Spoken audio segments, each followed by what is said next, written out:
At para sa ating mga balita, Ukraine humanga sa ginawa ng Germany, pero Russia umuusok sa galit at mga bombers ng China inihanda na sa West Philippine Sea. Pero bago natin umpisahan ang ating mga balita, mangyari po lamang na i-like ang video ito para sa patuloy na paghahatid natin ng ating mga updates mula sa loob at labas ng bansa. Malaking tulong po ang inyong like para sa aming mga content creator. Maraming salamat po mga kababayan. Tutulungan umano ng Germany ang Ukraine sa pagbuo ng mga bagong long-range missiles na kayang umabot sa mga target hanggang sa loob mismo ng Russian territory. Ang anunsyo ay sinabi mismo ni German Chancellor Friedrich Merz nang bumisita sa Berlin si Ukrainian President Volodymyr Zelensky noong Miyerkules. Ayon sa German Defense Ministry, inaprubahan na ng Berlin ang isang military aid package na nagkakahalaga ng 5 billion euros para sa bansang Ukraine. Lumagda ang mga defense ministers ng parehong bansa sa isang Memorandum of Understanding para sa produksyon ng long-range weapon system. Pero hindi isinawalat ang mga teknikal na detalye o ang mismong pangalan ng mga kumpanya na kasali sa pagbuo ng mga armas. Sa isang joint press conference, sinabi ni Merz na walang limitasyon ang mga armas na ito, kaya't magkakaroon umano ng kakayahan ang bansang Ukraine na ipagtanggol ang kanilang sarili laban sa kahit anong bantang militar sa labas ng kanilang bansa. Walang limitasyon ang saklaw ng mga armas. Ibig sabihin, magkakaroon ng ganap na kakayahan ang Ukraine na ipagtanggol ang kanilang sarili kahit laban sa mga target na militar sa labas ng kanilang teritoryo. Ito ay simula ng isang bagong kooperasyon sa larangan ng militar at industriya sa pagitan ng Germany at Ukraine, isang ugnayang may malaking potensyal. Nanawagan din si Zelensky ng mas malalim na defense relationship sa buong Europa at sa Estados Unidos, kung saan binigyang diin niya ang pangangailangan ng long-range capability at tuloy-tuloy na pondong militar upang mapanatili ang katatagan ng Ukraine. Pinuri din niya ang mga bagong investment ng Germany bilang bahagi ng suporta sa kanilang laban. Hindi namin bubuksan sa publiko ang lahat ng detalye, pero sa araw na ito ay mayroon ng kasunduan na mag-invest at mag-produce sa loob mismo ng Ukraine.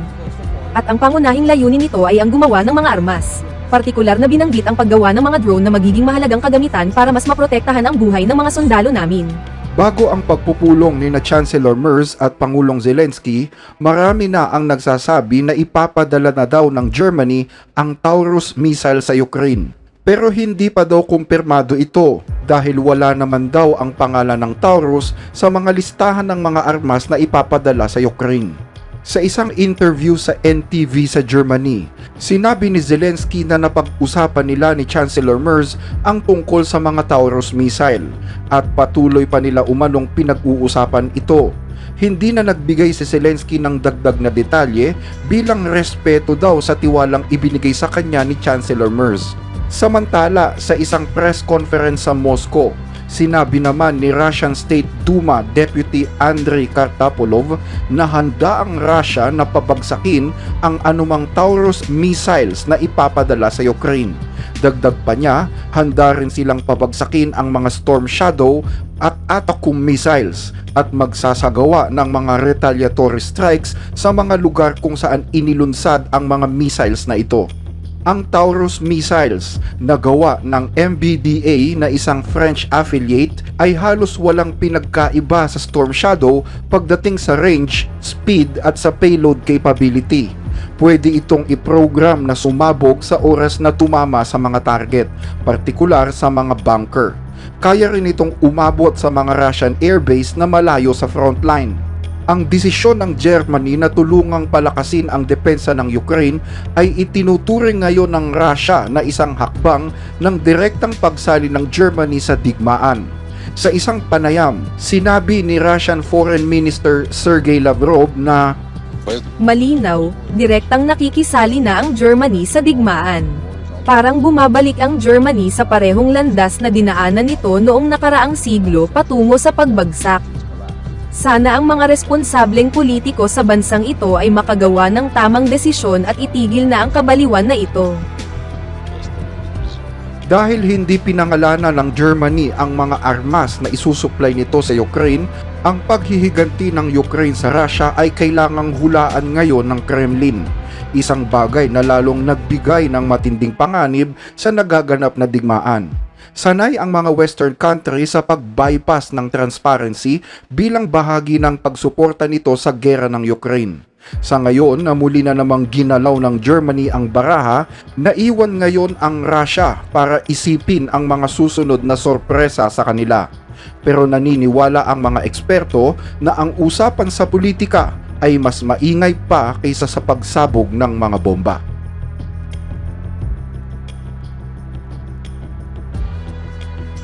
Sa ibang balita, mga bombers ng China ipinwesto na sa West Philippine Sea. Habang nagkakatipon ang mga pinuno ng Southeast Asian nation sa Malaysia para sa ASEAN Summit, pinili naman ng China na magpasiklab ng kanyang lakas militar sa rehiyon. Ayon sa bagong satellite imagery, dalawa sa pinaka-advanced na H-6 bombers ng China ang namataan ngayon sa disputed Parcel Islands sa South China Sea. Ang mga bombers na ito ay may upgraded engines, makabagong flight systems at kakayahang magsagawa ng matitinding airstrikes. Ito ang kauna-unahang pagkakataon mula noong 2020 na lumapag ang ganitong uri ng mga armas sa Woody Island na bahagi ng Parcel. Ang mga isla ay inaangkin ng Vietnam, pero kontrolado ito ngayon ng China. Ang presensya ng China ang nagpapalakas sa kontrol nila sa West Philippine Sea, Spratlys Island at nagbibigay rin ng strategic advantage laban sa Taiwan. Pero hindi ibig sabihin ay walang naging katapat ang mga bombers na dinala ng China sa isla dahil idineploy din ng Estados Unidos ang mga Nemesis system o Navy Maritime Expeditionary Ship Interdiction System sa hilagang bahagi ng Pilipinas, 170 kilometro lamang mula sa Taiwan. Layunin ng deployment na ito na palakasin ang depensa ng US at mga kaalyado laban sa posibleng pananakop ng China. Ayon sa mga eksperto, ang Nemesis ay nagsisilbi ngayon bilang sapat na deterrence o panakot laban sa agresyon ng China sa rehiyon.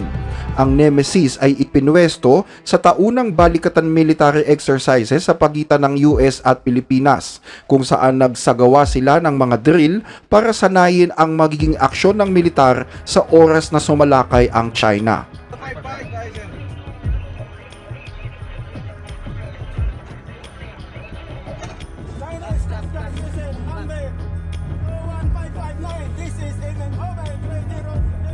Habang binabaliwala ng China ang mga legal na desisyon at sinisira ang mga diplomatikong hakbang, ang mga kilos nito sa South China Sea ay nagpapahiwatig ng mga strategy na nakabase sa puwersa at hindi sa kapayapaan. Habang nananawagan ng katatagan ang mga bansa sa Timog Silangang Asya, ibang kwento naman ang sinasabi ng mga bombers na inilagay ng Beijing sa mga isla. Kaugnay pa rin ng balitang ito, ginamit naman ni US Defense Secretary Pete Hegseth ang pagkakataon sa isang security summit sa Singapore para bigyang babala ang mga kaalyado hinggil sa papalapit na banta ng China sa rehiyon. Sa kanyang seryosong mensahe sa Shangri-La Dialogue, sinabi ni Ginoong Hegseth sa mga kaalyado sa Indo-Pacific na patuloy na tumataas ang military at economic pressures mula sa China. Hindi namin gustong magsimula ng away o ipahiya ang sinuman, pero hindi rin kami aalis o uurong mula sa importanteng rehiyong ito. Hindi rin namin papayagan na ang aming mga kaalyado at kasosyo ay pasunurin o sindakin. Nais ng China na maging dominanteng puwersa sa Asya. Malinaw ang nais nitong kontrolin at pamunuan ang maraming bahagi ng masigla at mahalagang rehiyon na ito. Hindi na kailangang magpaligoy-ligoy, ang banta mula sa China ay totoo at posibleng mangyari anumang oras. Sana'y hindi, pero hindi ito malayong mangyari. Hinimok din ni Australian Defense Minister Richard Marles ang iba pang mga lider sa Indo-Pacific na gampanan ang kanilang mga bahagi upang hadlangan ang mga kilos ng China sa hinaharap. Hindi natin dapat yasalang sa Estados Unidos ang responsibilidad. Kailangan ding tumulong ang ibang mga bansa, kabilang ang Australia, para mapanatili ang balanse sa rehiyon. Sa tulong ng pinakamalaking dagdag sa defense budget mula noong Second World War, Kumilos na ang Australia para sa makabuluhang reforma sa ADF para masiguro na hindi lang tayo handang ipagtanggol ang ating sarili laban sa anumang banta, kundi pati na rin makapag-ambag tayo na magkaroon ng regional balance kung saan hindi gagamit ng puwersa ang kahit anong bansa para makamit ang kanilang mga layunin.